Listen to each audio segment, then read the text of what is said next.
We have been warned that America is losing its technological advantage. I hope you all have seen the work by Rand on this topic.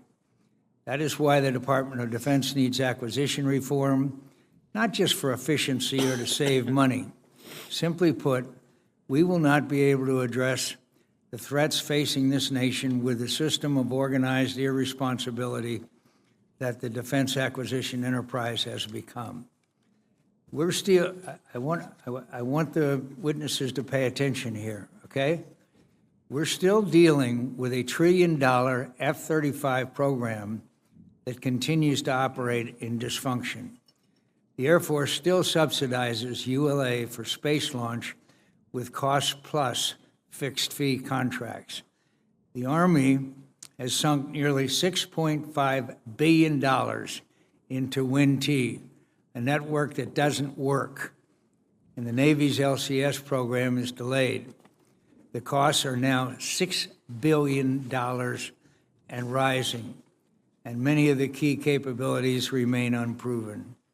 That's why this committee enacted the most sweeping acquisition reforms in a generation through the last two National Defense Authorization Act. And yet, despite that legislation, and in the face of our eroding military advantage, the department has been unable or unwilling to change. While the previous administration offered some rhetoric about reform, this committee was disappointed that we saw no meaningful action. Though I remain deeply concerned about the state of our acquisition system, I'm encouraged by the early signs from your team. It appears that you are beginning to make progress. Let me remind you of our expectations. First, the Office of the Secretary of Defense needs to let the services manage their programs. Congress has returned significant authority to the services, but we will be watching closely to make sure that you do business differently and use that authority wisely. Second, while we have empowered the services, that doesn't mean you can go and do whatever you like. The services must let OSD set strategy and policy and do real oversight. That means being transparent, providing data to and following the guidance set by OSD. Again, we will be watching. This committee takes its own oversight role seriously, and we will rely on you to keep us informed so that we can do our job. Third, the system must move faster. Time is of the essence. The work of groups like DIUX, the Strategic Capabilities Office, and the Rapid Capabilities Offices should become standard practice, not workarounds to the regular system. And we need these innovations for major defense acquisition programs, not just science and technology efforts. Fourth, you need to be willing to take more risk and be willing to fail when you try new things. We recognize that Congress can make that difficult. Keep us informed of your plans so that we can work together so that we're not surprised when things don't go exactly as planned. We would rather have a small failure that teaches us something early in the acquisition process than deal with a multi-billion-dollar program that becomes, quote, too big to fail. Fifth, invest in the acquisition workforce and empower them to succeed. Too often we hear that acquisition personnel are unfamiliar with or nervous about new authorities. And finally, reform your organizations and business practices to simplify and move faster. The major changes we have instituted through legislation are intended to give you the opportunity to make more detailed changes in your organizations.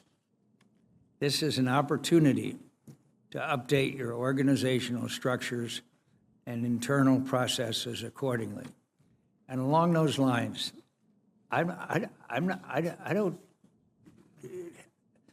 if you fail, I would much rather you try and fail than do nothing, okay?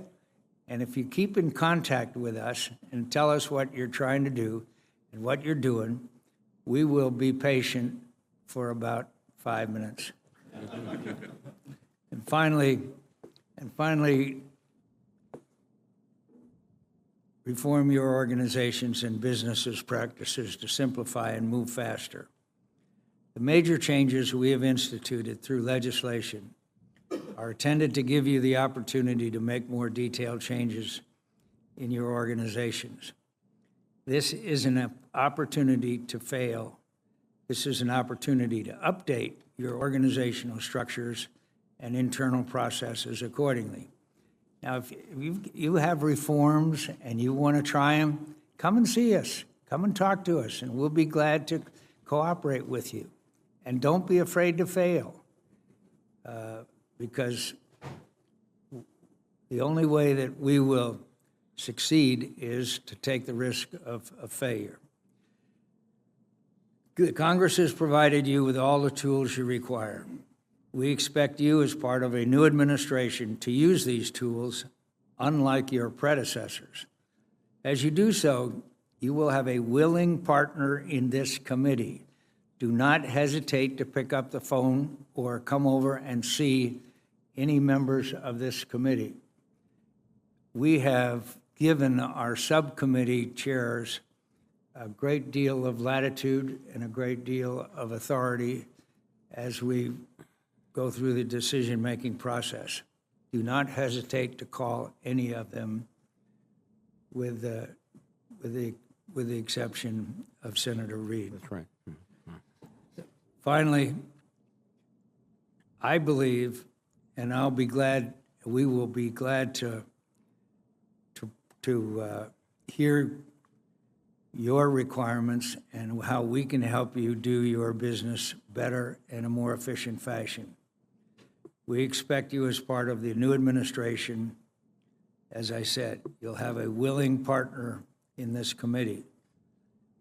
Look, we had a hearing, not a hearing, we had a briefing from the RAND study that I think my friend Jack Reed would agree was one of the more disturbing briefings that we have had in the years that I've been a member of this committee.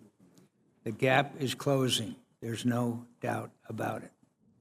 So we'll be expecting a lot of you, but we're not going to succeed unless we have a partnership here, okay? Thank you, Jack. Thank you, Mr. Chairman, and thank you for holding this very important hearing, as you pointed out in your opening remarks. I want to thank the witnesses also for appearing here today. We look forward to your testimony. We have a shared goal to ensure that our military forces are equipped with the best systems and technologies that the Department of Defense builds and buys, and that those systems are the most effective and efficient ways possible to protect the nation and protect particularly the men and women in our armed forces. We also have a shared goal that the Pentagon should be able to access the most innovative people and technologies available from the best small companies, defense industry, labs, and universities. Also, we owe it to the taxpayers to ensure that we are buying things at reasonable prices and within reasonable budgets. This hearing will give us a chance to learn how the Department is also working to make those shared goals a reality. In my view, the services should play a very important role in the research and acquisition programs that provide advanced systems and capabilities to our combatant commanders. Under Chairman McCain's leadership, Congress has strengthened the services' role in the planning, requirements, and program review processes that strongly shape whether our acquisition programs succeed or fail. These new responsibilities are in addition to the role the services have always played in the development of their plans and budgets, ensuring that programs are appropriately prioritized and funded, especially in difficult budgetary environments. Finally, the services play a critical part in nurturing the careers of the military and civilian personnel who work in acquisition requirements and budget fields. Too often, we forget about those individuals and the necessity to maintain, enhance, and prolong their effective careers within the Department of Defense. Building on the successes of the Weapons Systems Acquisition Reform Act and the Pentagon's Better Buying Power initiatives, and making use particularly of the new reforms in the recent National Defense Authorization Acts, again led by Chairman McCain, we are seeing some improvements in acquisition processes and outcomes today and are well positioned to make more improvements, but we must do much, much, much better, and that's why you're here today. I look forward to seeing how the services plan to use their authorities and live up to their responsibilities to support successful acquisition efforts. I also welcome a discussion of further changes that can be made to strengthen their role as appropriate, with the hopes of continuing to improve acquisition outcomes and provide the best value and the best military capability for the nation. Thanks again to the witnesses and the chairman, and I look forward to the testimony. Thank you, Mr. Chairman. I would like to say how much I appreciate the partnership that I have with Senator Reid, despite his educational lacking. But we are partners, and the fact that the defense bill was passed through this committee without a single dissenting vote, I think is ample testimony to the bipartisanship that characterizes our conduct of this committee, and I'm very proud to have Senator Reid as a partner. So we'll begin with the Honorable Ellen Lord, Undersecretary of Defense for Acquisition, Technology, and Logistics. Secretary Lord. Chairman McCain, Ranking Member Reid. By the way, could I just mention one thing? We may have, depending on what happens here, there's going to be an event at 11:45 on the floor of the Senate, and we may have to recess until that event is completed. Go ahead, please. Thank you.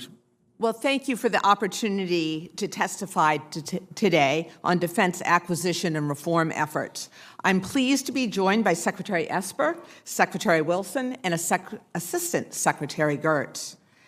After having spent 33 years in industry, I've come to my current position during a unique period in time, one which provides a great opportunity to make a positive change.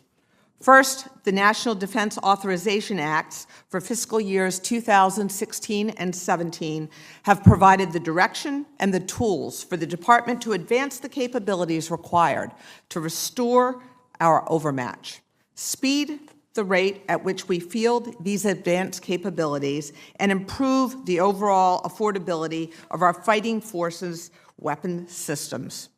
Secondly, Secretary Mattis has placed a priority on implementing these provisions alongside other department-wide reforms and practices required to improve the lethality and the readiness of our military.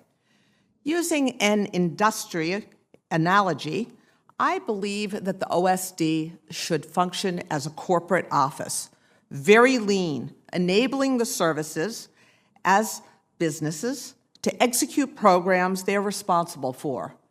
AT&L should be pushing the majority of the department's work back to the surfaces and focusing on prototyping and experimentation, developing architectures and standards, interpreting law into policy and procedures, and simplifying acquisition processes to quickly and cost-effectively provide material and services to the warfighter.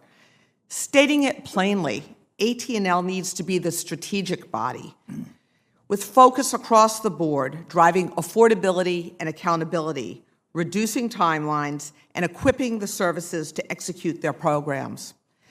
Given the fact that the DoD average awards daily 1,800 contracts and 36,000 delivery and task orders, every process improvement we make has the potential to produce significant results. Having reviewed data measuring the typical lead time following validation of a warfighter requirement until the award of the resulting major weapon systems contract, I have concluded that we have the ability to reduce this procurement lead time by as much as 50%. Some of the ways in which we plan to do this are incentivizing contractors to submit responsive proposals in 60 days or less, and implementing electronic department-wide acquisition streamlining tools. Furthermore, Congress gave us the ability to conduct 10 pilot programs, permitting the reduction of cost and pricing data for foreign military sales. Key to our success would be to have the same flexibility for our U.S. procurements.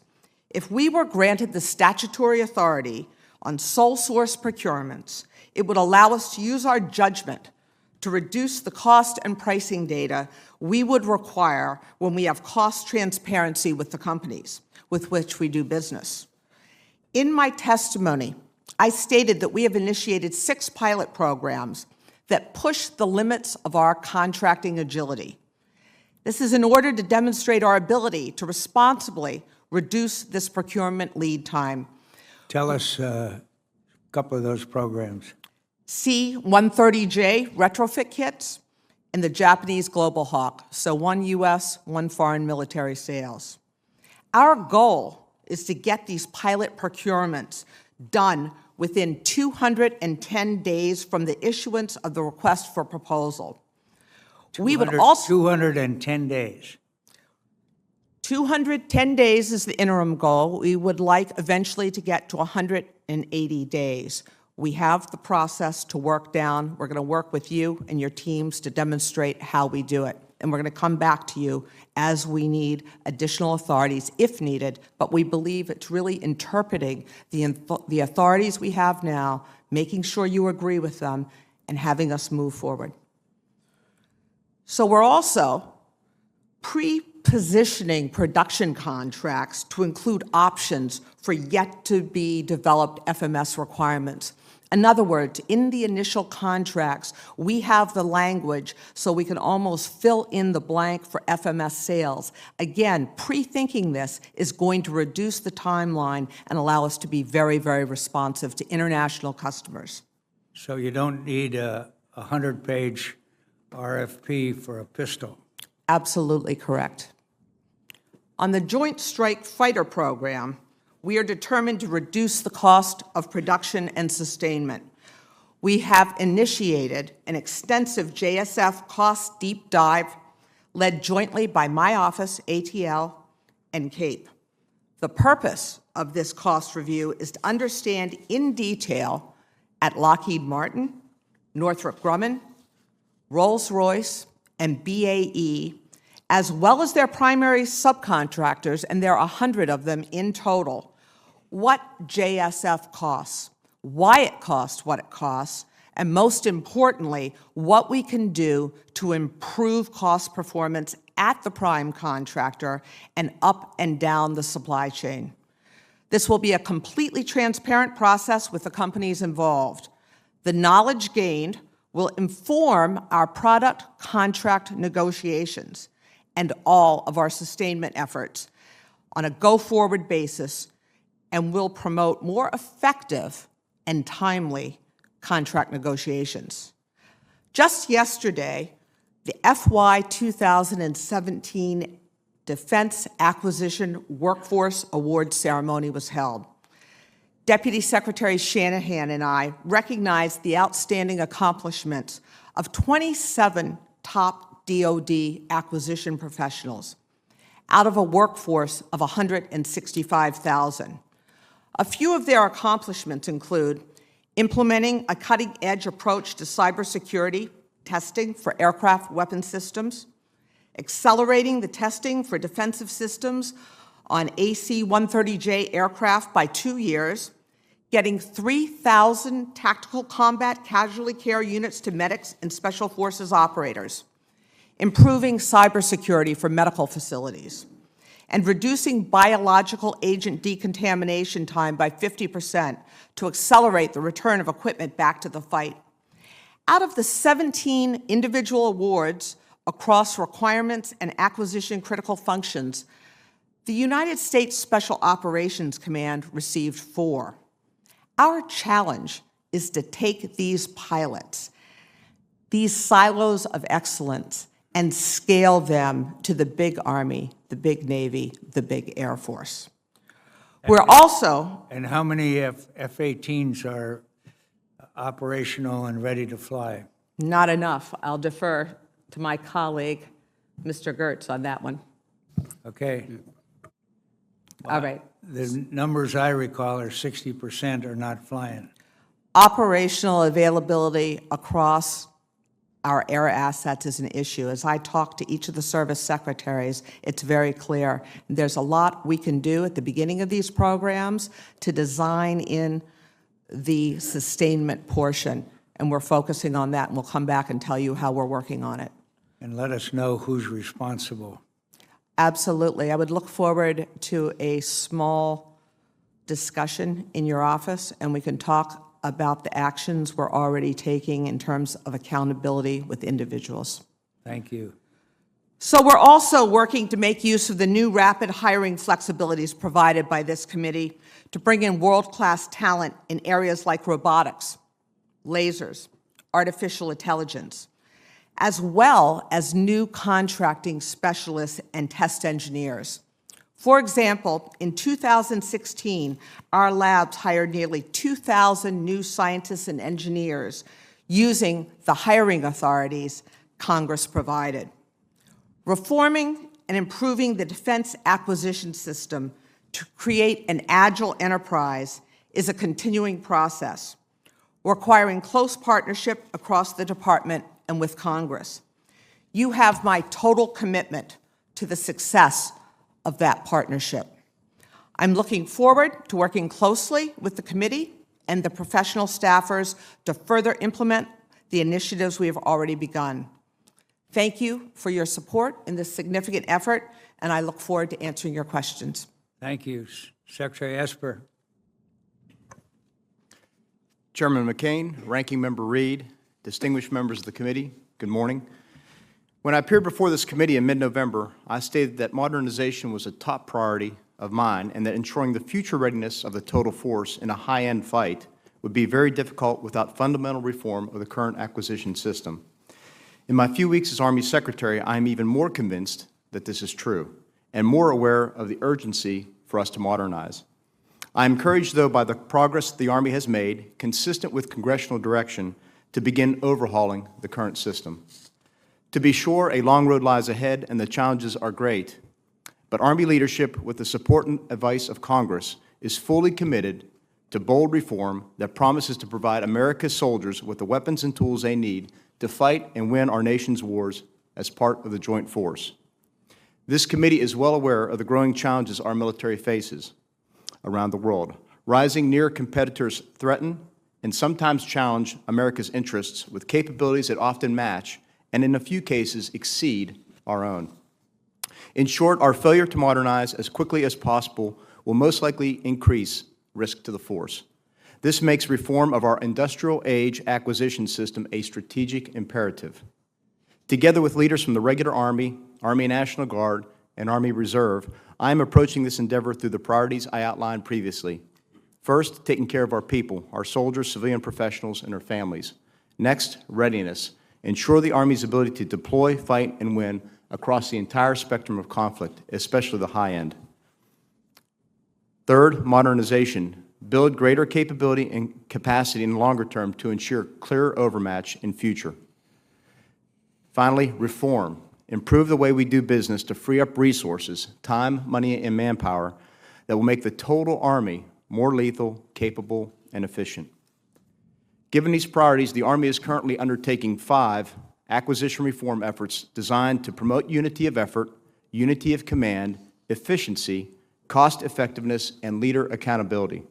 First, a 3-star level task force is mapping out a new command, Army Futures Command, that will consolidate the services modernization enterprise under one roof.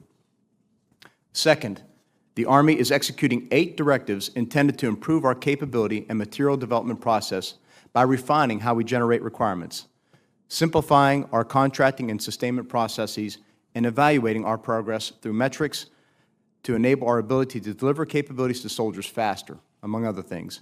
These directives leverage authorities contained in the FY16 and FY17 NDAAs. Third, the Army has stood up 8 cross-functional teams to enable our leadership to efficiently identify and manage investments across the Army's 6 modernization priorities. These cross-functional teams are charged with using technical experimentation and demonstrations to inform prototype development and reduce the requirement process. Mindful of past failures, the Army's 4th effort is to ensure that technological solutions are mature before we begin a program of record. This includes a threat-based strategy that has aligned 80% of the Army's science and technology funding request against our 6 modernization priorities.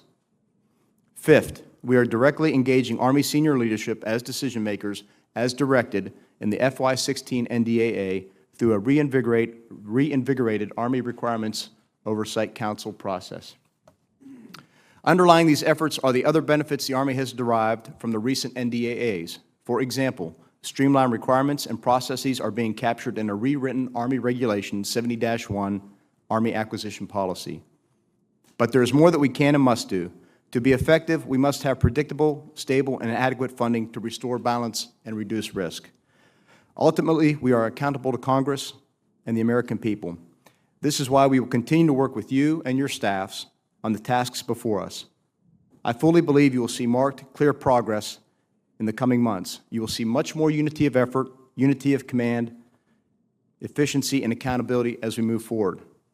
However, the ultimate test we will face is on the future battlefield, where we will succeed or fail based on our efforts to reform and modernize today. Mr. Chairman, I cannot help but be reminded that today is the anniversary of December 7th, when we were caught off guard at Pearl Harbor. And in the few short years, we re-energized the country, industry, the American people to fight and win that war. And I think we need to take that same sense of urgency to the challenges we face today as we did in the 1940s. So with that, we understand the stakes, we have begun to make progress, and we will not fail. Thank you. Well, thank you, Mr. Secretary. Secretary Geurts.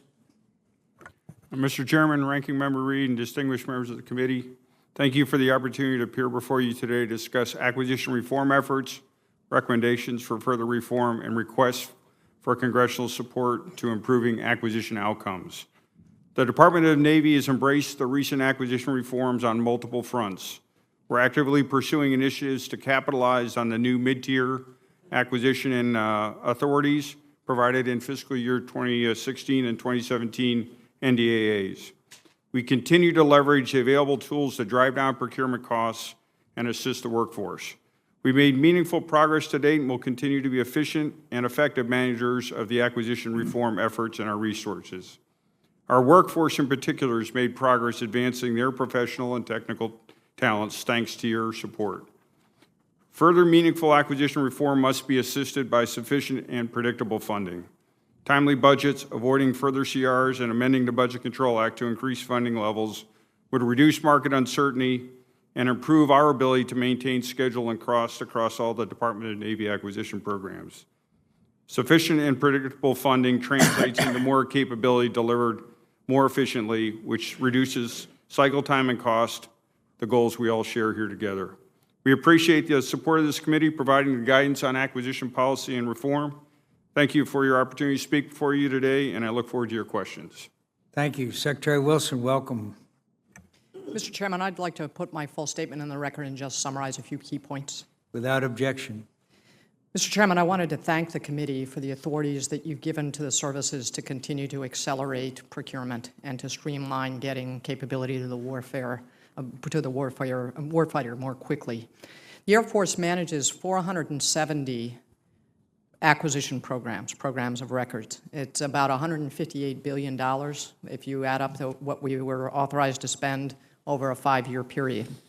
There are a few things in the legislation that you've given us that I want to kind of update you on where we are. The first has to do with delegation of authorities back to the services, which was very clear guidance in the fiscal year 16 National Defense Authorization Act. Before that act came into being, 19 of 49 of the largest Air Force programs were actually managed and decision authority kept at the Office of the Secretary of Defense level. So only 39% of our programs did we have a decision or authority on. So you see it as an improvement. Well, today, I have 76% of those programs. And last week, the Undersecretary delegated 8 more programs to the Air Force to manage. One of those was the GPS-3 follow-on. So last Thursday, Secretary Lord gave us authority to move out on that program. And in the last week, we have moved forward and approved a strategy and put out the request for proposal. Just in that one action, we've saved 3 months on the timeline to acquire that system. So we're taking advantage of those authorities, but we're also doing the same in the service by pushing authority down to program managers, to the colonels who can run these programs, and we haven't been changing things above them in the past. They know what they're doing. Let's support them and let them get after their programs. The second major change in the Defense Authorization Act was prototyping and experimentation. We've been beginning to take advantage of those new authorities in a couple of ways. The most publicly discussed one is the light attack aircraft. You mentioned about the 100-page request for proposal for a 9mm pistol.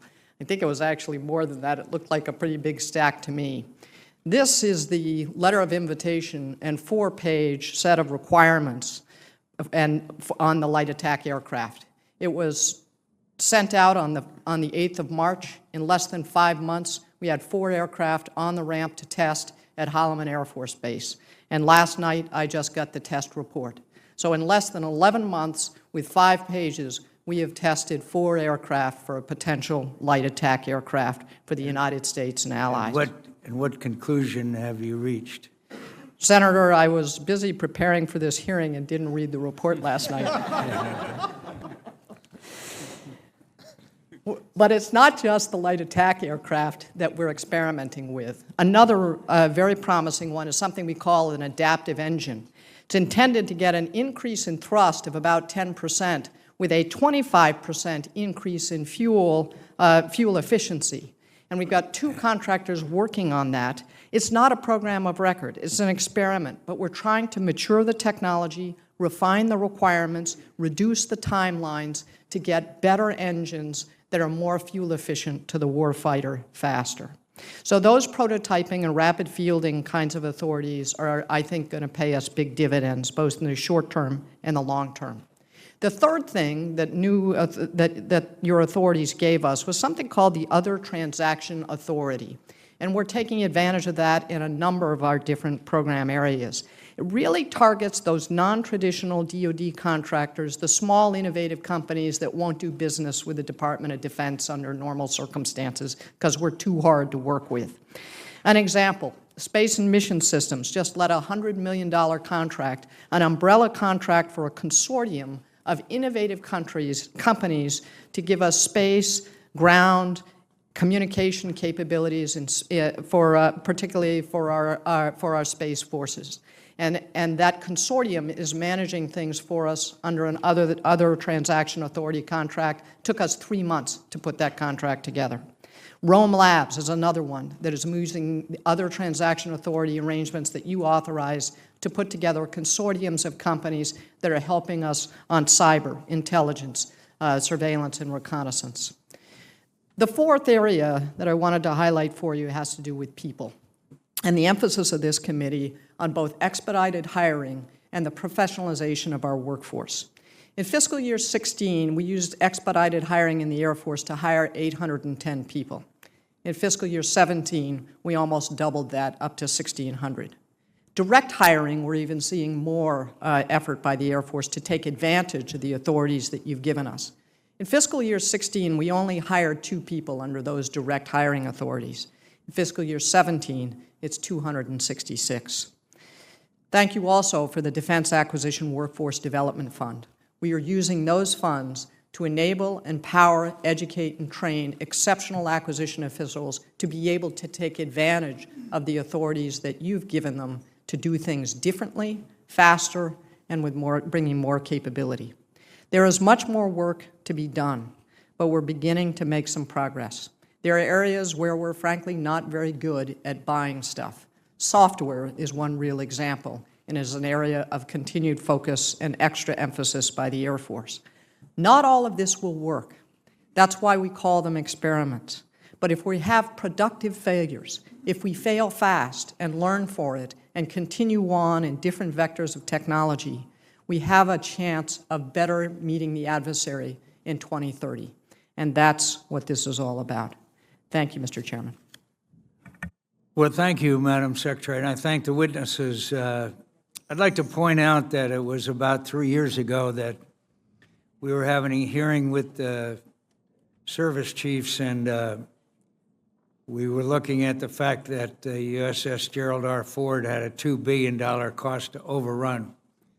And I asked the Secretary of the Navy No, the Chief of Naval Operations, who was responsible for a $2 billion cost overrun. And you know what the answer was? He didn't know. He didn't know. I mean, there's such a thing as accountability, and all of the things that was just covered by the witnesses here, that there's no penalty for failure. Can you tell me one or two individuals that, because of the failure, for example, $6 billion future combat systems that never worked? Can you tell me an individual or individuals that paid a penalty for that failure?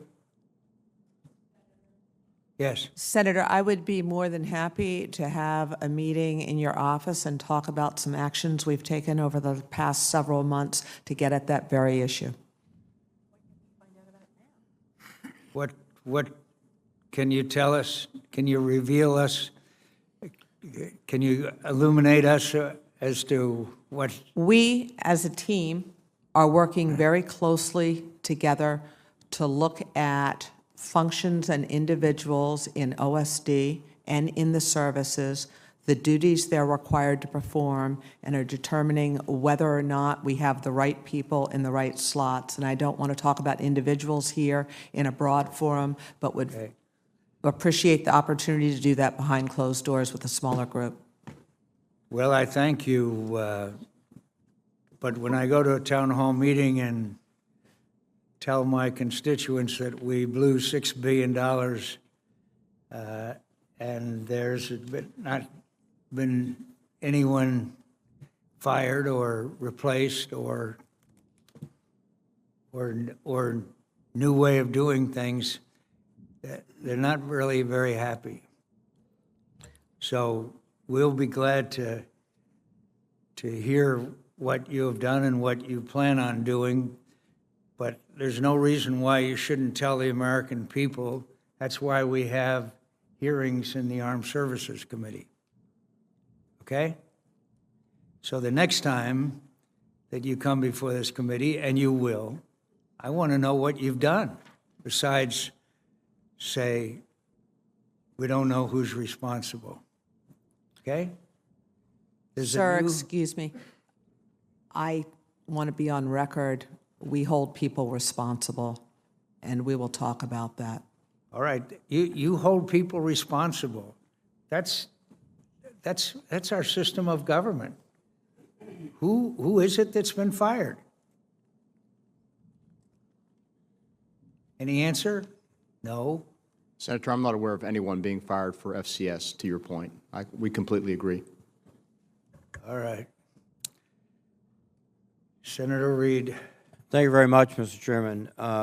Following along these lines of accountability, because I think that's probably the most critical principle, one of the practical difficulties is that these programs sometimes stretch over decades, and there are people who change out, retire, who are promoted, et cetera. So, starting with Secretary Lord going down, any thoughts about how we can have this accountability stretch over many, many years? And as a subset of those questions, on a year-to-year basis, what kind of metrics can we use to make sure we're on track and the individuals will be closely associated with accountability? So, Secretary Lord. Absolutely. First, there is an active discussion going on about when we rotate program managers out. It has not always been aligned with critical milestones in the program, and that's somewhat problematical in terms of discontinuity. So we are looking at holding on to program managers through key milestones or key events. I think that that's one helpful issue.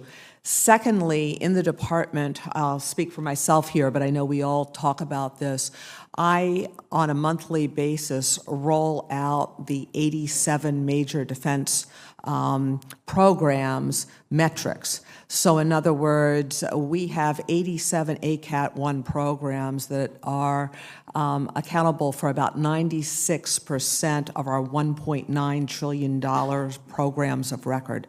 We rack and stack those programs in terms of their performance, not only to the contract itself, but to the needs of the COCOMs downrange. Because, for instance, you could look at some precision-guided munitions programs that look green, if you will, if you look at the letter of the contract. However, we know we have shortages downrange. We know we have COCOMs who are asking for more.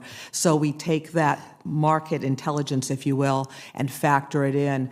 We look at the metrics. Where are we in terms of cost? Where are we in terms of delivery? Where are we in terms of quality? We review that and we roll that all the way up to Secretary Mattis. Then I spend my time from an OSD, AT&L point of view on those critical joint programs. So right now, an enormous amount of my time is focused on F-35. Those are some of the ways we are holding people accountable. In fact, we have what we call war rooms that we've put together. It's very transparent. You all are invited to come see. We have the metrics up on the wall. We have, in terms of accountability, we have the PEOs and the program managers' names, and they come and report out to us. We flow that information up. So again, I'm taking that lens that I had in industry, and every month rolling the numbers up and seeing where we are in delivery time and where we are in quality, and going back and making sure we have action plans against those. Thank you. Secretary Esper, I have, in the remaining time, a brief comment to amplify what Secretary Lauder said. Yes, sir. First of all, I completely agree with what she said with regard to aligning the program managers' tenures with the critical milestones. And there are other things we should look at doing on the personnel side as well. I also want to address briefly what you said about the process being so long. So under the concept we're developing with Army Futures Command, with regard to the cross-functional teams, what we envision is, with the unity of effort and unity of command, adopting a process that is enabled by the NDAAs, where we prototype, test, learn, fail, prototype, test, learn, fail. We are looking at reducing a requirements development process that currently runs about 5 years, 60 months, down to 12. And so if you reduce that time frame, you have clearly there would be one person would be in charge of that effort, the CFT leader. So that gives you one example of how we're trying to reduce the timelines to ensure accountability. Secretary Geurts and then Secretary Wilson, and I apologize, my time is limited. Yes, sir, I agree with both Secretary Esper and Secretary Lauder. There are 10 years key. The Navy, we have a gate review process where we, myself, and the CNO or Commandant, we're looking at these programs at milestone, and then we do annual reviews, so that's a key point where we can see where the program is and then assess that program manager or PEO to see if they're delivering. If not, then hold them accountable at that point. Another key issue, and Secretary Wilson mentioned, push responsibility down. So it's hard to hold somebody accountable when they don't have the authority to actually make the decisions. So pushing that authority down is a key element. And then finally, and probably most importantly, is workforce training and certification. Because if we haven't done the effort to train them, certify them, and make sure they're capable, then it's hard to hold them accountable. That's our fault if we haven't given them the skills to actually be successful. Thank you. Secretary Whose Wilson. fault is it that they're working 100-hour work weeks? Whose responsibility is that? On board the ship, sir, or On board the ships? Sure, that would be on the CNO side of that through the operational command. Well, when I asked the question, they said, well, we're going to do a study on this. A study as to whether our sailors and Marines should be working 100-hour work weeks? We need a study to figure that out? Yeah, sir, I'm not familiar with the details of that plan. If I could take a question for you and get back with the exact strategy to get after that question I know you had previously. Thank you. I'm sorry, Jeff. Oh, that's quite all right, Mr. Chairman. Secretary Wilson, if you have any additional comments, we'd appreciate it. No, sir, I think my colleagues covered it. Thank you very much, and thank you for your service, Secretary. Thank you. Senator Thank you all. Rounds. Thank you, Mr. Chairman. Just let me begin, Secretary Wilson. You've mentioned the light attack aircraft and where we're moving on that. I want to compare that with the B-21 Raider program, which is also under development at this time. And that program, as you've mentioned in your prepared statement, there's movement in both the OAX and also in the B-21 Raider program. A recently declassified audit from the Pentagon Inspector General praised the B-21 program's plan for meeting cost goals and requirements. I think if this trend continues, the B-21 could one day emerge as a model acquisition program. Congress and the taxpayers might wonder if we could duplicate all or in part a process that has worked well in this particular program for subsequent programs. I know that the chairman had expressed real reservations as to the approach that had been proposed, and I think he's been very interested in the development and the movement forward in terms of getting this done on time and on contract. Do you see some similarities between that and the light attack aircraft possibilities, and can we use the process that we've so far been successful in developing in the B-21 plan? Is that something that can migrate to other plans, such as the light attack aircraft as well? Senator, we're actually using different authorities there. We use other transaction authorities or simple authorities for or experimentation authorities for light attack. B-21 is more traditional. The thing that is different is it's being done by something we call the Rapid Capabilities Office, which kind of has a board of directors of senior people, including myself, AT&L, the Acquisition Authority, and things move very quickly. We are actually extending that down and using that charter for the Rapid Capabilities Office to extend that construct to our other procurements. We're gonna give this a try. It's a charter for kind of a rapid capabilities process where senior leaders will allow a program manager to identify a program they want to move quickly on, set some parameters, and instead of having to walk it around the Pentagon to get 20 signatures, they come to a board meeting, they make a presentation, they get a real hard wire scrub, and then we move. So we are actually modeling that in in the Air Force. Thank you. Secretary Lord, there was a discussion that I had with my staff in terms of the time frame it takes to get new data or new information, new plans put together. And they used as an example when we were talking about a cell phone, straightforward, off the shelf. I can buy it, make a decision on it, put it to use in about, a week at the most from the time that I get until the time that I can use it.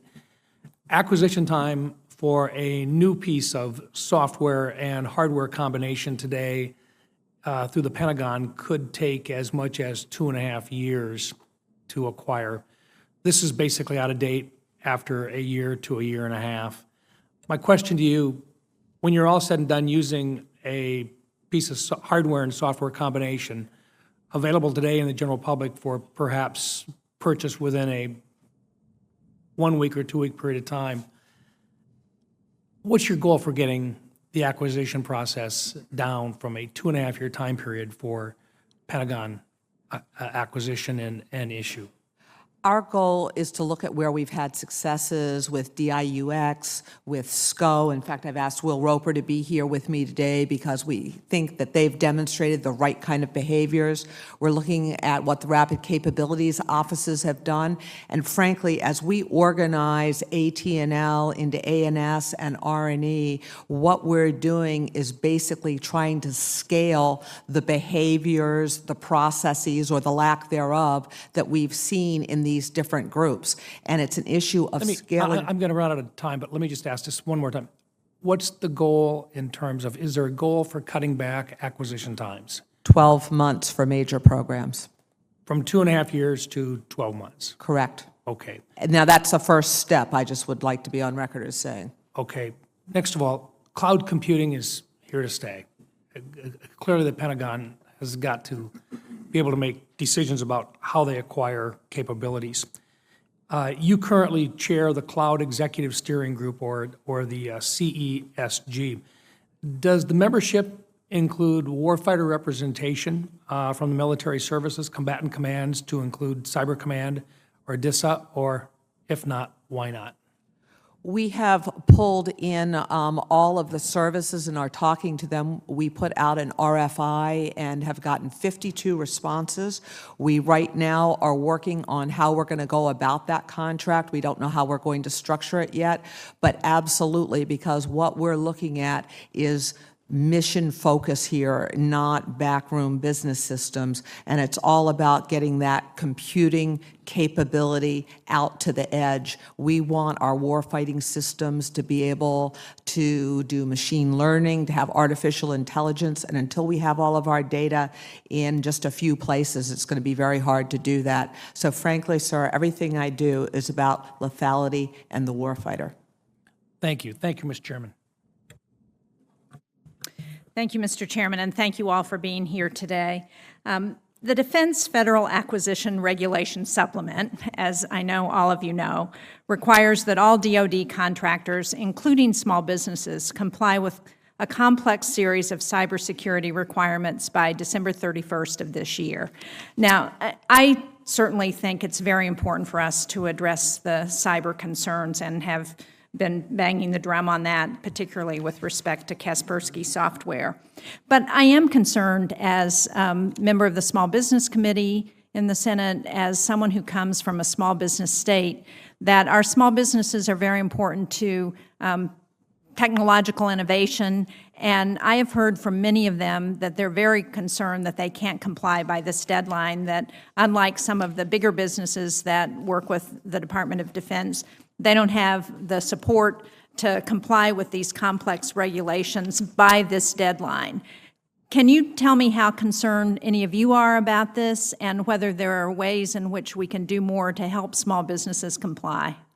I'm very, very interested in this topic, and in fact, we are concerned about being compliant and worrying about risks. We heard back over a year ago that there was great concern about the difficulty of implementing these requirements, so we went and modified them. And in order to most effectively and efficiently get out to the whole community, especially the small business community, we used a forum that I have set up where quarterly I meet with all the different components with 3 industry associations, AIA, NDIA, and PSC. They all have small business components, the Professional Services Council especially. In our early October meeting, we talked about this very issue because it was brought up, and we said that clearly the only requirement for this year is to lay out what your plan is, and that can be a very simple plan, and we can help you with that plan. We can give you a template for that plan, and then just report your compliance to it. So we are trying to reach out very hard through the industry associations to get this word out. I think there may be some old information out there, and any small company that has any issue can come to us and we will help them with that. That's really helpful. Are there guidelines that we can share with the business community in our states to let them know? Absolutely. I will get that to your office. Absolutely. That would be very much appreciated. Secretary Geurts, the Virginia-class submarine is one of the more successful acquisition programs. It's delivered on schedule and on budget. Can you talk about what happened in that program early on that has allowed it to be so successful, and whether there are lessons that we can transfer as we're looking at the Columbia-class subs to ensure that they also can deliver on time and on budget? Yes, Senator. On third day on the job, so I was not around that program as it originated in person. You should know the answer to this. Come on. Yes, ma'am. I would say, looking back on it, though, designing for affordability and then holding a stable design were key traits, having the right government and industry team working together all through all of it. So, as Secretary Spencer likes to say, shared risk, shared benefit. So a very good working relationship between the government and industry team. And then as we look at Columbia, we're taking that philosophy and taking it to the next level. Quite frankly, using any of the common equipment we can across all the submarine fleets, so we don't have to reinvent equipment, and then we can get greater economic order, and then really focusing early on the design for affordability. Secretary Lord and I had a review yesterday, I think it was. Very impressed with their thought process, their disciplined process of really looking at cost in the design phase, not trying to make it more affordable after it's designed. And I think those are great principles that we'll look to continue across the other parts of the Department of the Navy. Well, I appreciate that, and I hope that you will take the lessons that are learned and make sure that they're incorporated into the Columbia. To go back to small businesses, as I said, and I know you all know this, that a lot of the technological innovation that we are now adopting in our military come from small businesses. The SBIR program, the STTR program have really been successful. For SBIR, for every dollar spent through the Air Force, 12 was returned. In the Navy, for every dollar, 19 was returned. So these are programs that really work. Can you elaborate on what more we can do to encourage the use of small business in these programs? I was just speaking with Raj Shah at DIUX a couple days ago about how we can take the success they've had at DIUX, because they've let over 60 contracts using their other transaction authorities to work with small businesses who might not have worked with the Department of Defense otherwise. And I asked him that exact same question, and he told me that there's some constraints on some of the SBIR money that doesn't allow it to flow. I don't have the specifics here, but I would love to come back to you. This answers the question of what else can this committee do to help move along towards incorporating commercial technology and so forth. I think this is one of the few cases I've seen so far where another authority or taking away some kind of legislation right now might help us, but I'd love to come back and give you specific examples. That'd be, Tell us what you need. I will. yes. And also, if the Small Business Committee also needs to do anything, please, we can move on that as well. It's very, very timely. I appreciate it. And Senator, I would add to your point, small business tends to be an engine of innovation. That's something we have to preserve. The Army works hard to meet and exceed its annual goals for business, and we do. I think the key thing is we talked already about the complexity of regulation, something we're working hard to deregulate, to delayer. I'd say security clearances are a big challenge for businesses. Absolutely. We now have over a year-long process. And the complexity of the other thing I'd mentioned, this is preaching to the choir. I mean, clearly with CRs and the uneven funding, if you're a small mom and pop shop out there, and I'm referring to my industry experience, it's hard for them to survive in an uncertain budgetary environment. And we risk losing those folks who may over time decide that they're going to get out of the defense business and go elsewhere. So that's a big threat to our supply chains. Thank you. How would you characterize your relationship with Silicon Valley? Senator, I think from an Army perspective, it's a growing one. I think it's something we need to develop, particularly when we talk about IT systems.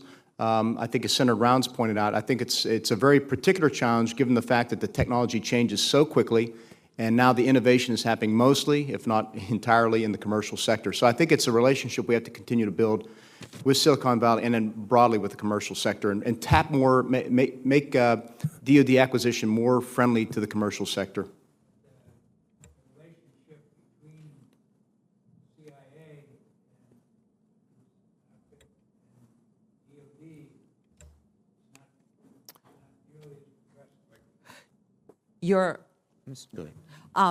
I agree with that.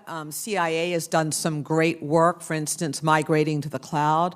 To answer your question from my perspective, I'm leveraging the Defense Innovation Board pretty significantly, and that's how I'm tying into Silicon Valley.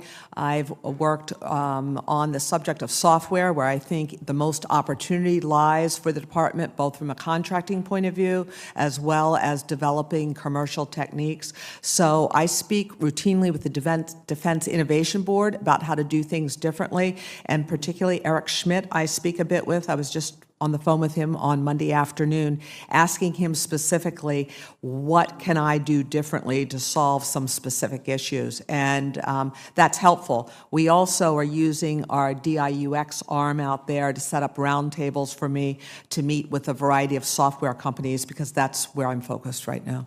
How long has DIUX been in business?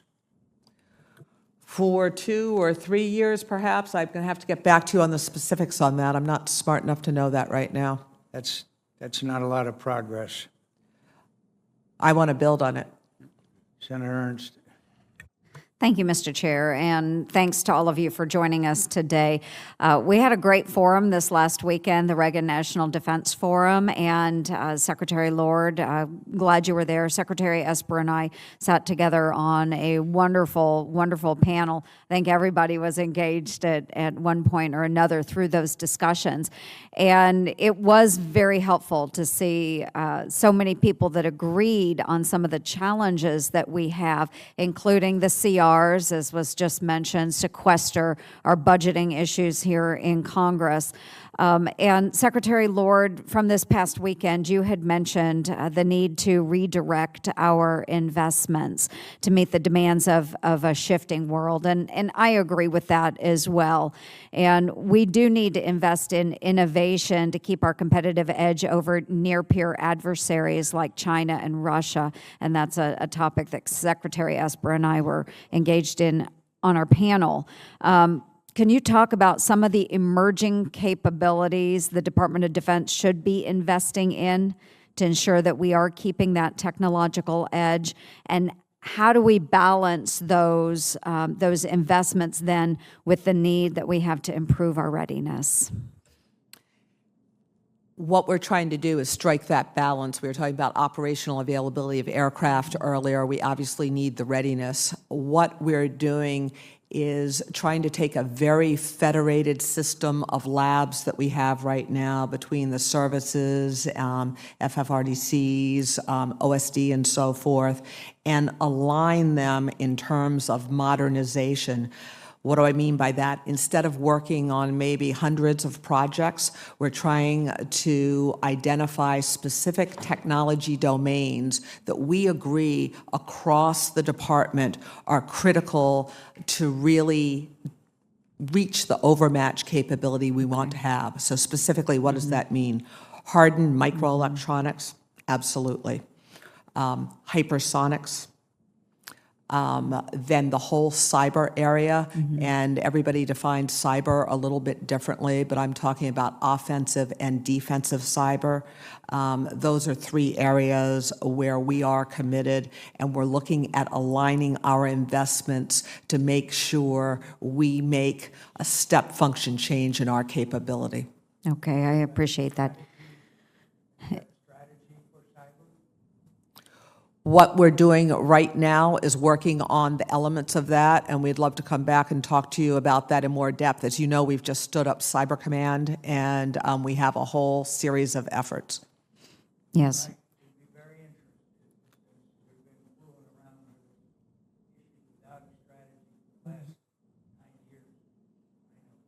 Understood.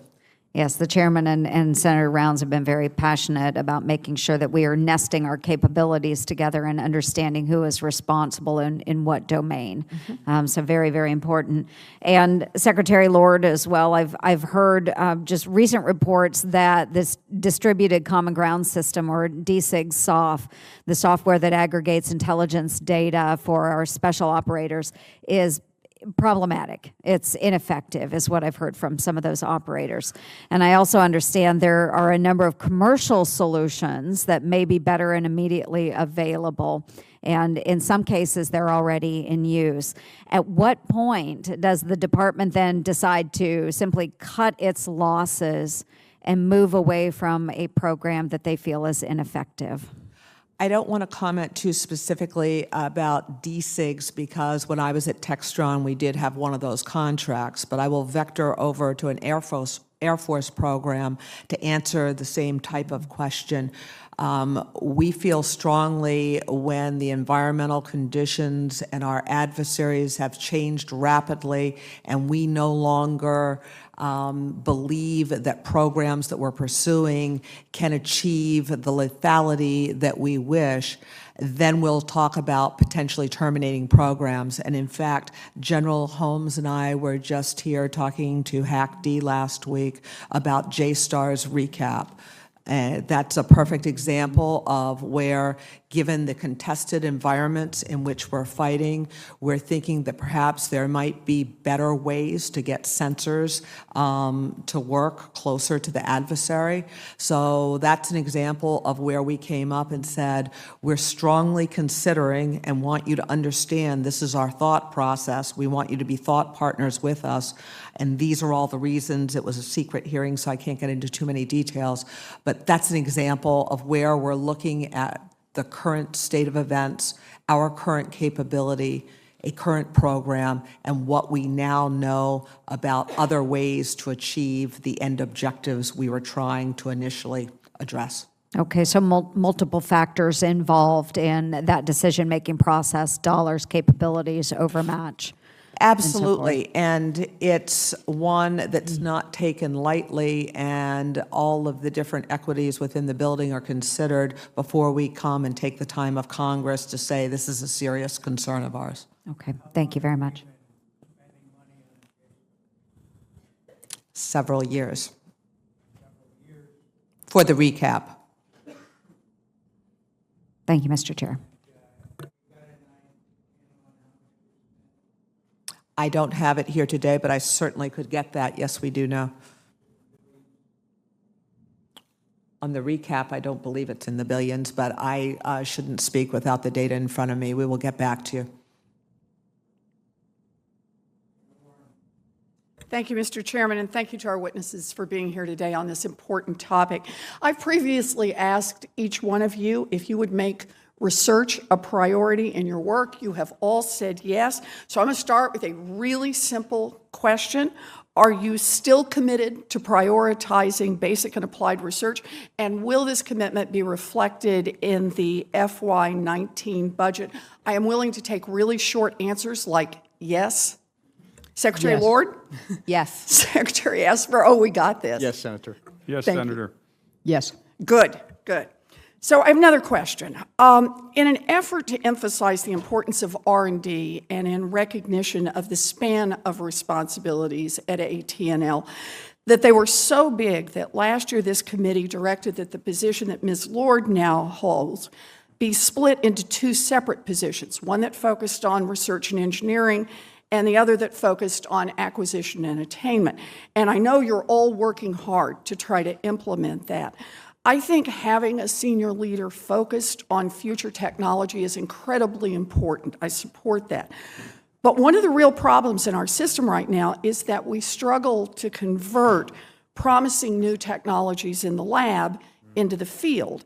And the gap from the lab to the field is sometimes known as the valley of death. I am worried that splitting oversight of R&D from acquisition is going to make this problem even worse. So let me start with you, Ms. Lord. After the split, how will the department ensure that our research and development program stays closely linked with the department's acquisition requirements and that promising technologies are actually nurtured and incorporated into our programs of record? This is something we're working on right now, and in fact, I've had conversations that I'm meeting with staffers next week to go over what our preliminary plans look like to have them be thought partners with us. But quite simply, what we're trying to do is push the risk into the research and engineering side with a lot of prototyping and experimentation so that there are many, many iterations in order to understand the capabilities of new systems and the cost of new systems before pushing them over to the A&S side. So you're just saying get it further along while it's still in the research bucket? That's one piece of it. A second piece of it is we are working on streamlined acquisition processes where you basically have a flow chart and you use the simplest methodology possible to get things on contract so that we're not held up in this do loop of you want to do something but you can't get it on contract. Right. And these other transaction authorities are particularly germane here because they've helped us. Thirdly, we're going to have some common resources between R&E and A&S. So it's not as if we have people that are either 100% R&E or 100% A&S. We will have a lot of those, but we are going to have some shared resources that span that gap that allow one group to understand what the other group is doing. This can't be personality dependent. It needs to be sustainable as we all move on. So we're going to actually be prototyping and experimenting over 2 years to make sure we get that right.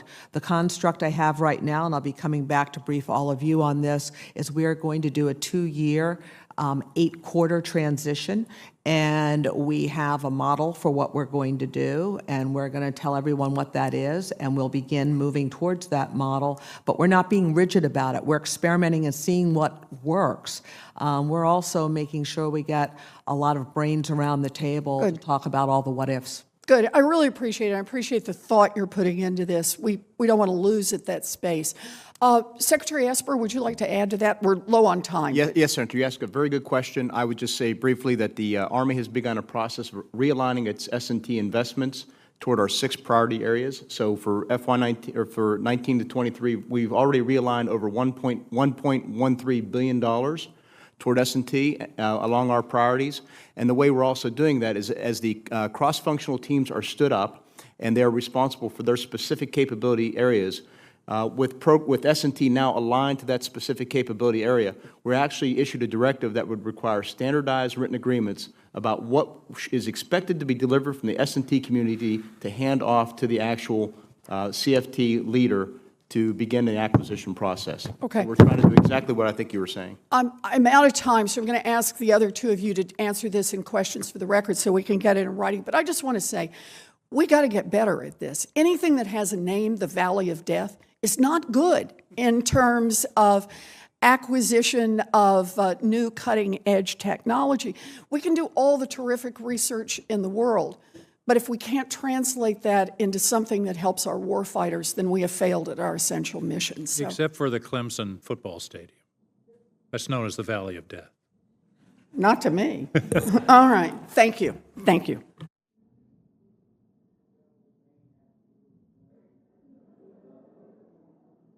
What does man have to do with anything?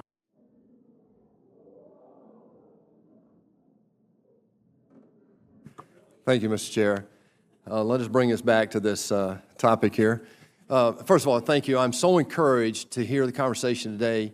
I've heard the word crisis mentioned twice. I've heard sense of urgency mentioned several times. As an ex-business guy and seeing this crisis, I am terribly encouraged by what you all are doing. I've met you, and we've had private conversation. Secretary Wilson yesterday was so gracious with her time talking about a major Air Force base and major piece of technology. I want to talk about something a little different. Secretary Esper, you mentioned first in your opening comment in 1941. And we built up, not in years, but in months, literally. We had things coming off the production lines literally in months because we broke through everything because we considered it a crisis.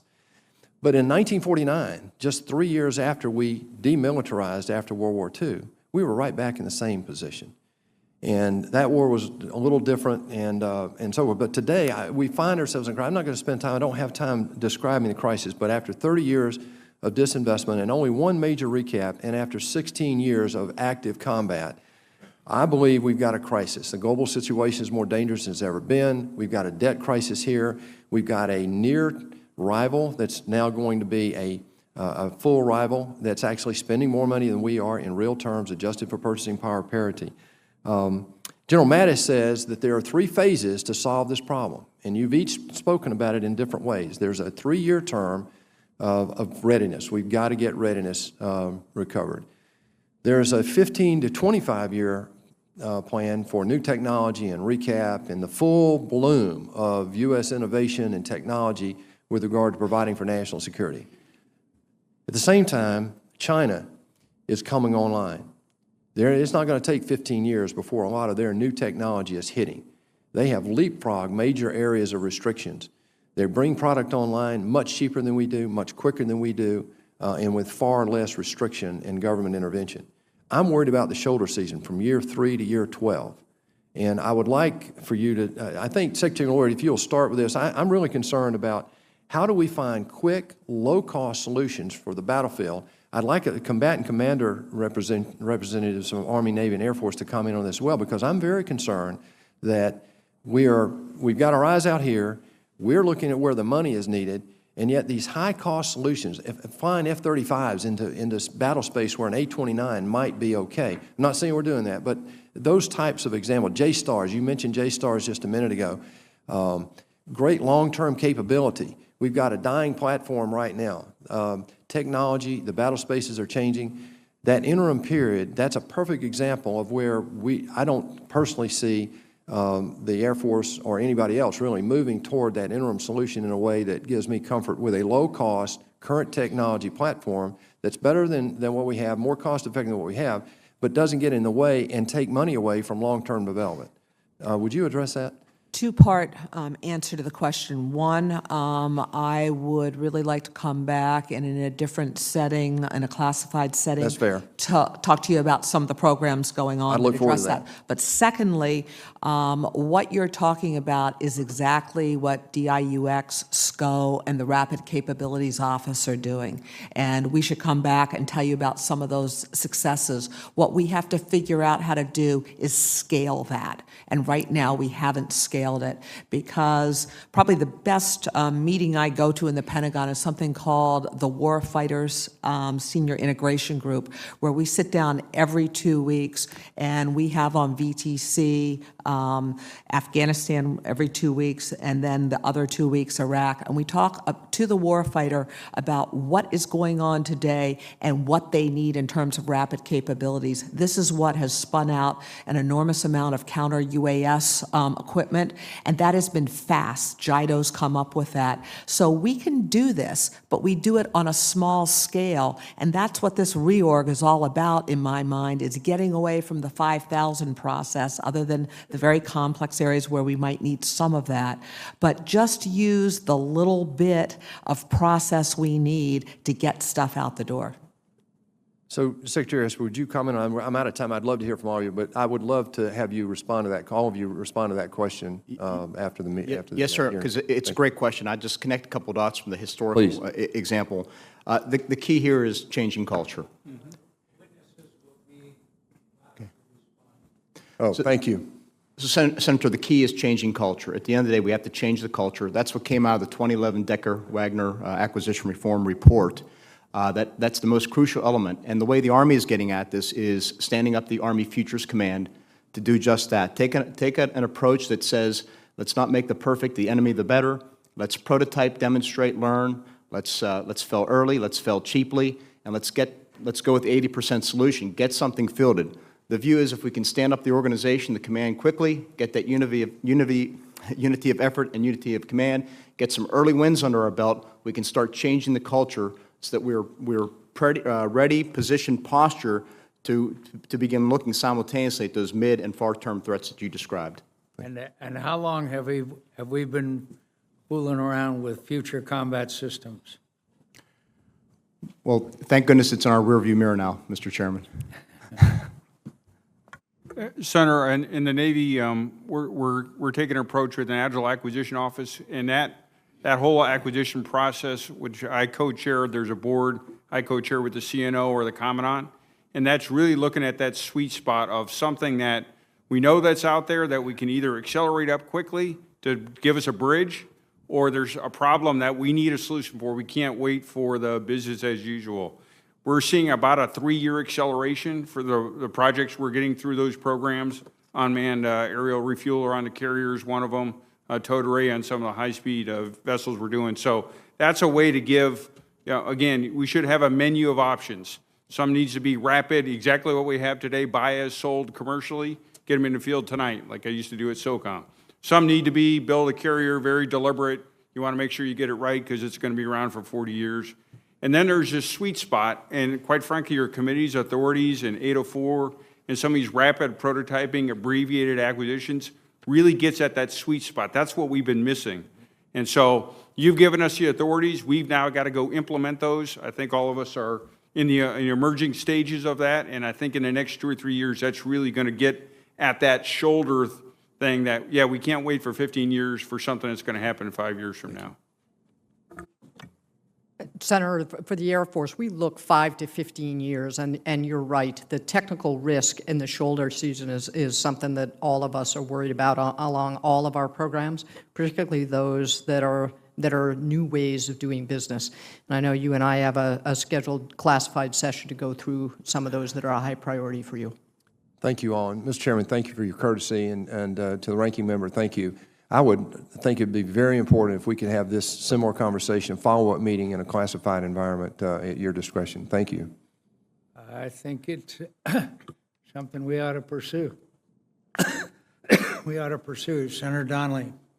Thank you, Mr. Chairman. Thank you to the witnesses. Secretary Wilson, I want to thank you and your staff for a unique level of prompt and clear communication since your confirmation. We've been able to work together on some important issues to improve the readiness of our forces and the lives of our airmen and their families. One of the challenges will be the readiness of the A-10 fleet. If the Air Force intends to maintain the current A-10 fleet for the foreseeable future, I'm concerned about the shortfall in funding for new wings. One-third of the A-10 fleet, more than 100 aircraft, still need new wings, and the Air Force will be forced to ground some of these next year because their current wings have reached the end of their service life. I understand the many, many challenges the Air Force is up against right now, but this obviously has a very real impact. What do you see as the Air Force's options on this issue, taking into account budgetary challenges, readiness requirements, and our timelines? Senator, thank you for the question. The defense authorization bill that the Senate passed and the House passed, and the House appropriations mark add money into the Air Force budget to retool and open a line for wings. It wasn't in our budget. I know the Senate Appropriations Committee is working on that now. If that comes through, we will execute that and get that line started back up so that we can re-wing. I think the amount would be it would be the tooling and the first 4 or 5 sets of wings for the A-10. You're right. We are always managing, how do we move to new platforms? At the same time, we try to maintain capability and cover missions with existing fantastic platforms. And I happen to be kind of a fan of the A-10 myself. Thank you. Secretary Lord, I appreciate the hard work you are putting into getting our acquisition systems running more efficiently. It's really important to get it right, as you well know. We've discussed hypersonic systems in the past. I'd like to revisit that today. Conventional Prompt Strike, or CPS, is Defense's most advanced hypersonic development effort. Testifying to this committee earlier this year, STRATCOM Commander General Hyten advocated for fielding a CPS capability by the mid-2020s. I believe the Navy has a vital role to play in fielding CPS. Do you see that as a priority for the department? And if so, why? Yes, I see it as a priority. In fact, there are 2 key programs going on right now, one at DARPA and one within OSD that are moving along. So I would be more than happy to come and have the technical lead to brief you on those. I was going to say, if you could provide us an update where you are with this effort. Yes. Yeah. Senator, could I just add one thing to that? Sure, absolutely. On hypersonics, there are 2 demonstrators where the Air Force and I believe the Navy as well are working with DARPA, and it's a prototyping and experimentation effort that is we're using the authorities that you all gave us for experimentation and testing. So we didn't wait for extensive requirements kinds of things. We're moving forward on an experiment for hypersonics, and it was through the authorities you gave us. Thank you. Secretary Geurts, I want to ask you about the role our defense labs play in the acquisition process. I spent a lot of time at Crane Navy Lab in Indiana. I've been struck by how integrated they are in not only innovating new capabilities to meet Navy requirements, but testing and evaluating and verifying systems developed for the Navy by private industry throughout the acquisition process. I'd love to get your view of defense labs as a vital player in the acquisition system. Yes, Senator. I think, in coming to the Navy, I'm really impressed with their warfare centers and their labs and how well they're tied. I think having an organic capability, especially as we've got this rise of commercial technology and commercial products, that organic capability to take them, test them quickly, perhaps integrate them in a different way than would be done commercially is a critical piece for us. Back from my SOCOM days, the Navy Dahlgren does all of the software for our gunships. That's all written organically. That gave us great flexibility in the Special Operations Command to change as requirements on the battlefield game. So I think it's an absolutely critical piece. And I think it's a key in this getting through the valley of death, because they can help mature, an immature commercial product from a small business, work with them, and then get it so it's in a fieldable or close to fieldable condition for us then to put into the field. Thank you. Thank you, Mr. Chairman. Thank you, Mr. Chairman. And Mr. Chairman, you know, anytime we have a committee talking about acquisition, I have to bring out my favorite prop and remind everybody of the actual pages. Almost 700 pages, 10 years to define a handgun, next generation handgun. And I just found out with the update, good news is we've down selected, we've got a manufacturer. And 10 years from now, all the Army units will actually have this gun, 20 years after it was conceived by the Air Force. Well, first off, I thank you all for your service. Welcome. But we know there's no logical basis for something like this, for something as straightforward as a handgun. A 20-year process from concept to full deployment within the Army. I don't even know what it means for the whole of DoD, but within the Army. So Senator McCain in his opening comments said, with the exception of Senator Reid, he would like for you to talk with all of us. I think that's what he said. But no, in all seriousness, as somebody who's worked in procurement, as somebody who's worked in strategic sourcing and acquisition, if I were going into an organization to be retained to fix their acquisition process, I'd probably be firing quite a few people. Now, we operate a little bit differently here because you have constraints that are placed on you by Congress, so we probably need to shine a mirror on us and fix some of the constraints, but shine light on that. Come to people like me and others who are passionate about this issue so that the chair has empowered the subcommittees to look at this. Get us on a fast track for providing you with relief, and get on a fast track for removing some of the constraints that you've placed on yourself. And I would just like you to respond to that in the remaining time. Senator, if I may, since the handgun was an Army system, let me give you some good news. The handgun was actually fielded last week at my old unit, the 101st Airborne Division. That fielding has begun.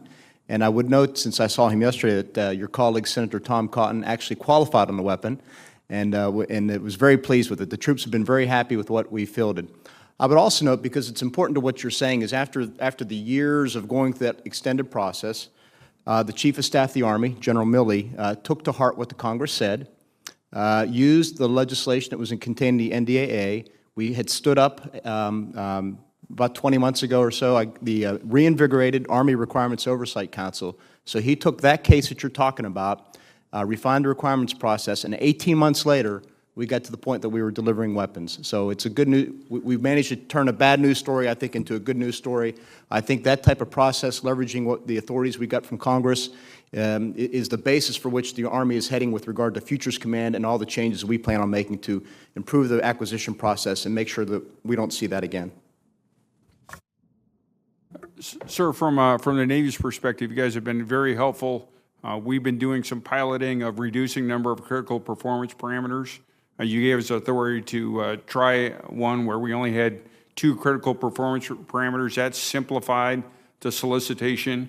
Then we could work with industry, again, getting to, as Secretary Wilson, a much shorter requirement, gave us a much broader look. That saved years from us going through the normal traditional piece. So the authorities you give us, again, help us try and drive that change, because ultimately we've got to get the workforce trained and get the culture shifted from what has been to what needs to be.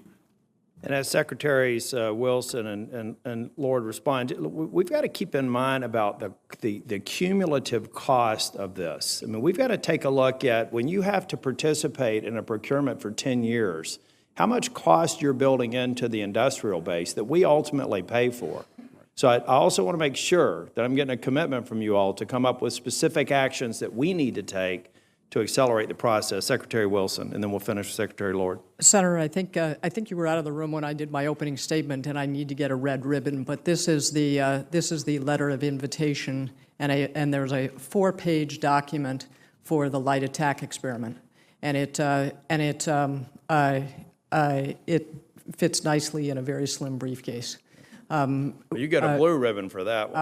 I will put the blue ribbon on this and provide you a copy. But the final report, we tested 4 aircraft, and the final report arrived last night with me, so it's less than 11 months from a letter of invitation to the final report on testing, and we'll make a step from there.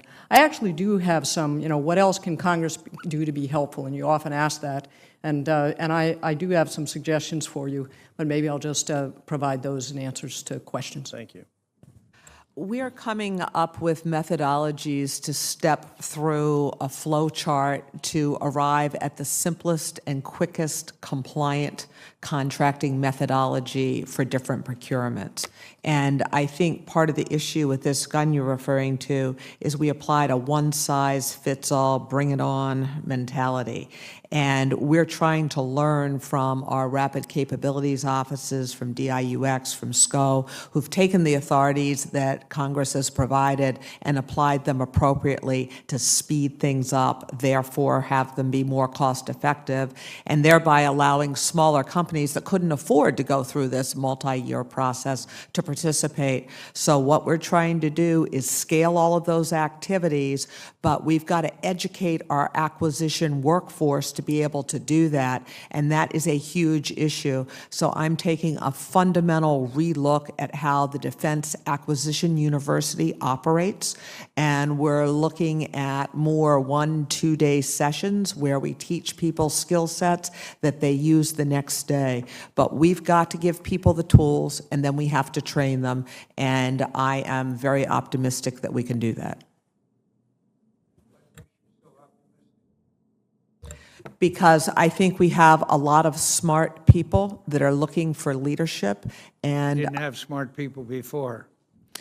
I don't think the focus was on cost-effective, quick solutions, and I don't think people had the intestinal fortitude to come up here and say what needed to be changed. And I think we have an environment now where we have a huge number of people that are all aligned on the same objective, and we're all very comfortable having a conversation saying, this is working, this perhaps has an unintended consequence. And I see a lot of momentum between the building and between the Hill to work together to achieve our shared goals.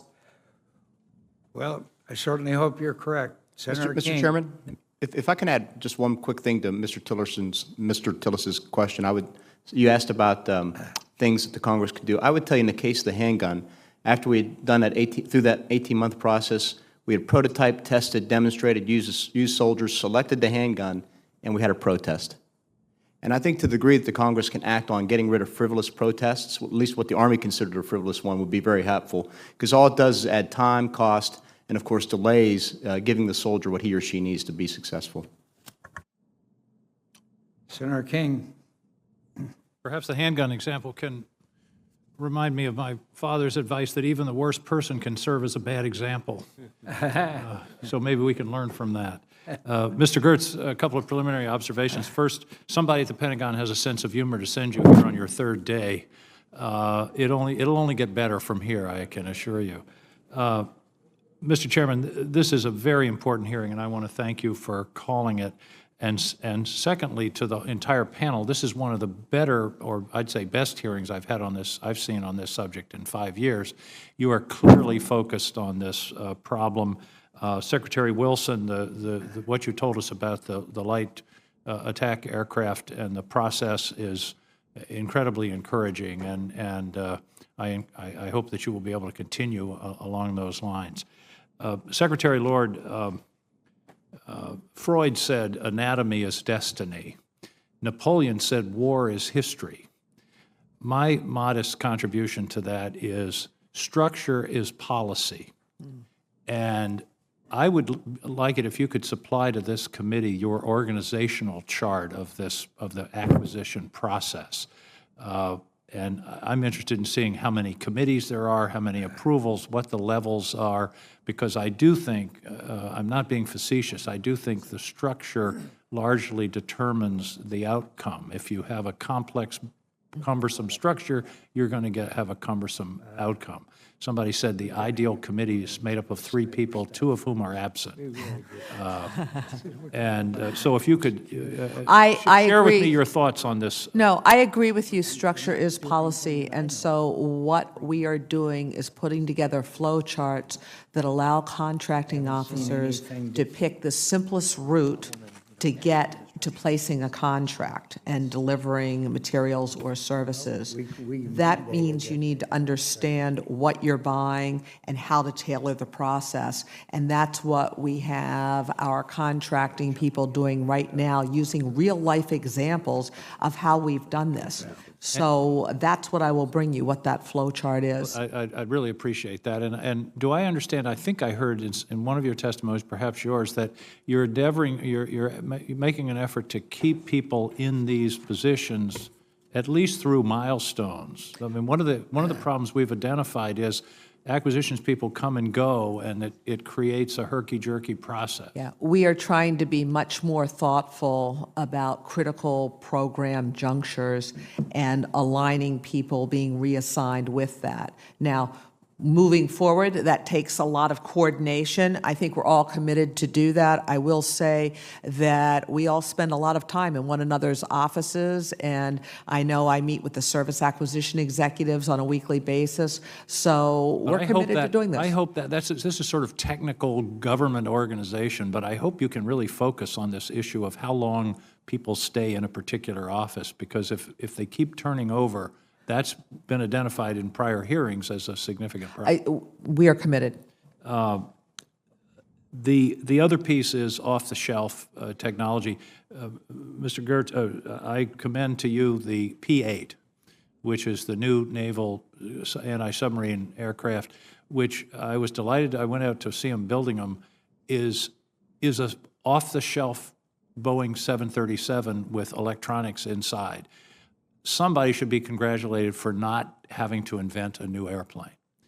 By the way, at that factory, Boeing produces one 737 a day, which is an amazing technological feat in my mind. But the P-8, it seems to me, is an example of how we can do this without redesigning everything from the ground up. Are you familiar with that program? Yes, Senator. No, I'm getting more familiar as in the new job here, but certainly my background as a special ops guy is, is leverage whatever's there and put it to use as quickly as possible. I think back to this idea that we will have to build new. That will take some time. We'll have to fight with what we have tonight. A lot of what we can do in the interim is leverage what we have in new and creative ways, leverage what's in the commercial market in new and creative ways, leverage what each of us are doing in the services. So the Navy is leveraging the Air Force's work in JASM to create a new capability quickly so we don't have to reinvent a whole new cruise missile. So this focus on every dollar counts, every day counts. We're in a war tonight, and we need to think that way in everything we're doing, whether that's organizational design, acquisition requirements, operational test. All of that has got to play together, and I think as you're seeing here, we're all committed to doing that for the nation. I have seen that today, and it's reassuring. 2 quick points, and you don't need to respond, but reducing lead times is almost as important as price. I mean, we can't maintain our qualitative edge if it just takes too long to get the weapon into the field. And finally, to reiterate what everyone has said today, we want to be partners. And to the extent you can tell us what could be changed in terms of regulation, in terms of congressional requirements, please do so. Everyone at this desk is committed to helping you to succeed, because when you succeed, our country succeeds. Thank you very much for all the work you're doing. Thank you. Mr. Chairman, I have to respond to a rhetorical question I raised about the importance of Maine. It is important because it sent us some of the most impressive senators in our history: Margaret J. Smith, Edmund Muskie, George Mitchell, Olympia Snowe, Susan Collins, and Angus King. And for the record, please note that. Thank you. Senator McCaskill. Thank you. If I would like to take a moment personally just to thank my my military fellow, Lieutenant Colonel Sean Foster. This is his last hearing.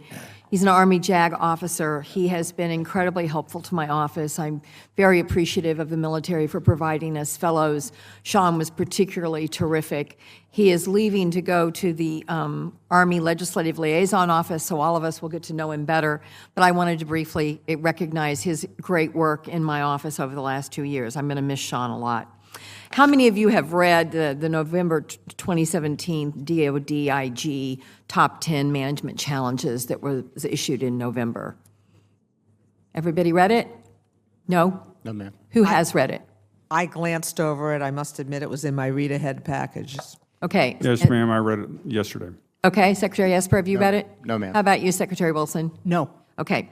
I'm going to ask this question almost every time any of you come up here. I'm going to ask you if you've read IG reports.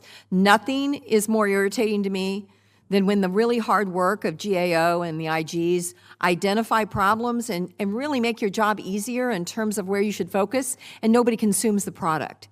It's really important, I think, that all of you consume this product because they identified 10 challenges of management, and that's what your jobs are, is management.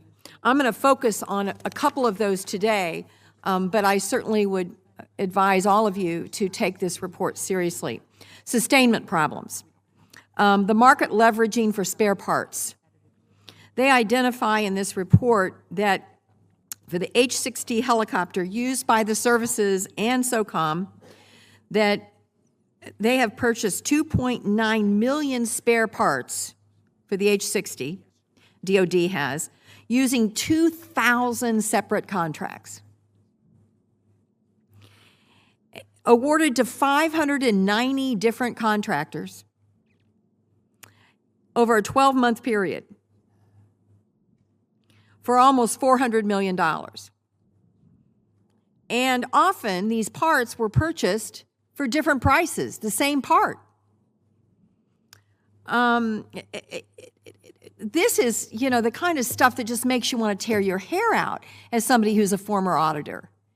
What roadblocks can you identify, Secretary Lord, that would keep you from fixing something ridiculous like that? I mean, 2,000 separate contracts to 590 different contractors for spare parts for the same helicopter. Since August, I've been doing a lot of data dives to understand the body of work in the acquisition workforce, and this is the type of thing I keep coming across.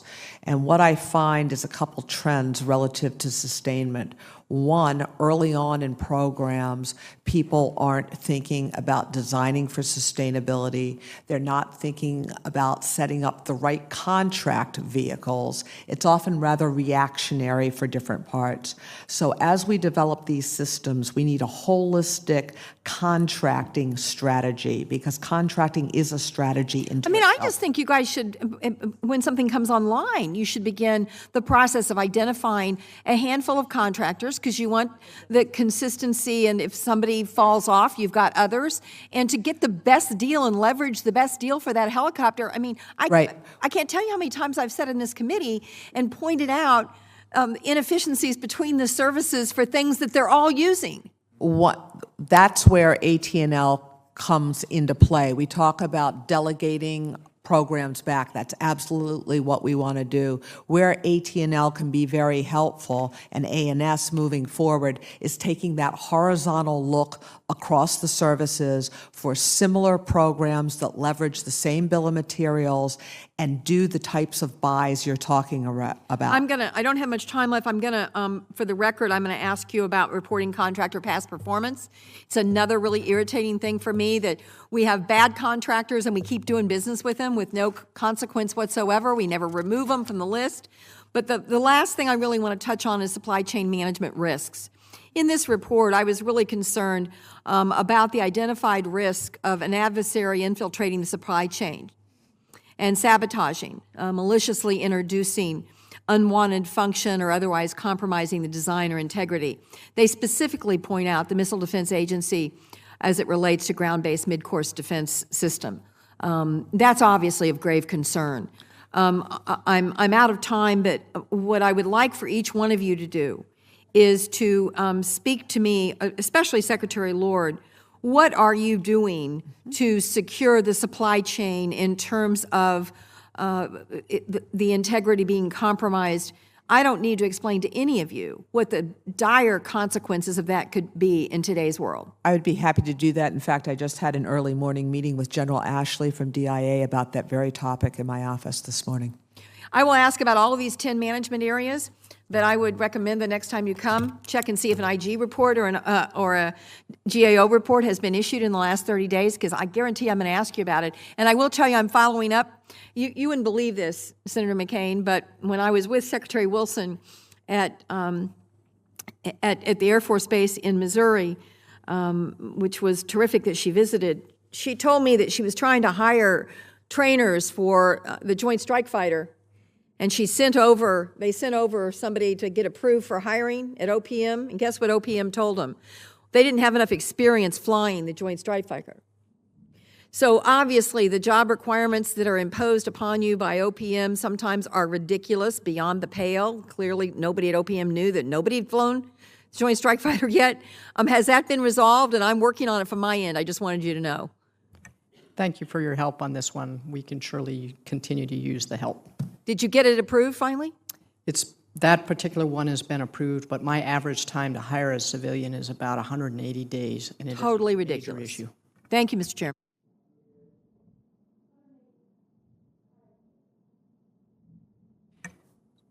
Senator, we have a task force looking at all of the requirements to hire people, how we can streamline those, both regulatory and legislative fixes, so that we can get good people on board.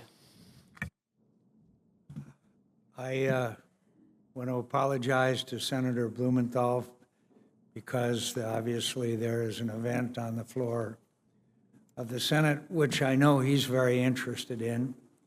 And so, if I may, Mr. Chairman, I'll please submit my questions for the record, and I hope we'll get prompt responses, focusing on among other issues, on the Huey replacement program. Thank you, Mr. Chairman. well, I thank the witnesses, and this has been very helpful. And again, I hope the message is, from this committee to you, is that we want to work with you. We also have our responsibilities, and we will try to carry those out as well. So I think this hearing has been very helpful, including the recent one we just had, and I thank the witnesses for their willingness to help. And this crowded hearing will adjourn.